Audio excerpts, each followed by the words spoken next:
இன்னைக்கு அவர் மனசுல இருக்கக்கூடிய விஷயங்கள் வெளியில வந்திருக்கு அப்படின்னு சொல்லி ஏகப்பட்ட பேர் மனோ தங்கராஜ் அவர்களுக்கு எதிரான கருத்தை பதிவு பண்ணியிருக்காங்க. அவர் என்ன சொன்னார்னா, கோவில் திருவிழாவிற்கு அதிக அளவு கூட்டம் செல்வது உண்மையிலேயே நாகரிக சமூகத்திற்கு நல்ல அடையாளமாக என்னால் பார்க்க முடியாது. கோவில்களை கூட்டம் கூட்டமாக பக்தர்கள் போகிறத நாகரீக சமுதாயம் அப்படின்னு சொல்லி என்னால் அக்செப்ட் பண்ண முடியாது. அதாவது ஹிந்துக்கள் நீங்கள் போகிற கூட்டம் கூட்டமாக போகிறீங்கன்னா அது முட்டாள்களப்பா, பிற்போக்குத்தனப்பா, நம்ம முற்போக்க பேசிகிட்டு இருக்கோம் அப்படின்னு சொல்லி அவருடைய அஜெண்டாவுக்கே வரார் மனுஷன்.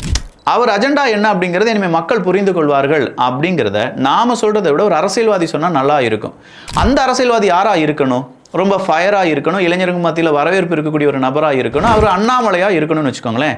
அப்போ அண்ணாமலை அவர்கள் அதற்கு எதிராக என்ன சொல்லியிருக்கார் அப்படிங்கிறத இங்கே பார்க்கணும். அவர் சொல்லியிருக்கக்கூடிய வார்த்தைகளை பார்த்துக்கோங்க. கர்நாடக மாநிலம் பெங்களூரு சின்னசாமி மைதானத்தில் காங்கிரஸ் அரசின் நிர்வாக தோல்வியால், கரெக்ட், நிர்வாக தோல்விதான் அந்த உயிரிழப்புக்கு காரணம். கூட்ட நெரிசலில் சிக்கி பலர் உயிரிழந்த குறித்து கேள்விக்கு பொதுமக்கள் கோவில் திருவிழாவுக்கு செல்லக்கூடாது என்று பதிலளித்திருக்கிறார் அமைச்சர் திரு மனோ தங்கராஜ் அவர்கள். கோவில் சொத்துக்களையும் பக்தர்கள் காணிக்கையாக கொடுக்கும் உண்டியல் பணத்தையும் சுரண்டி கொண்டிருக்கும் கூட்டம் இன்று பொதுமக்கள் கோவில் திருவிழாவுக்கு செல்வது நாகரிகம் இல்லை என்று கூறும் அளவுக்கு கொழுத்து போய் இருக்கிறது.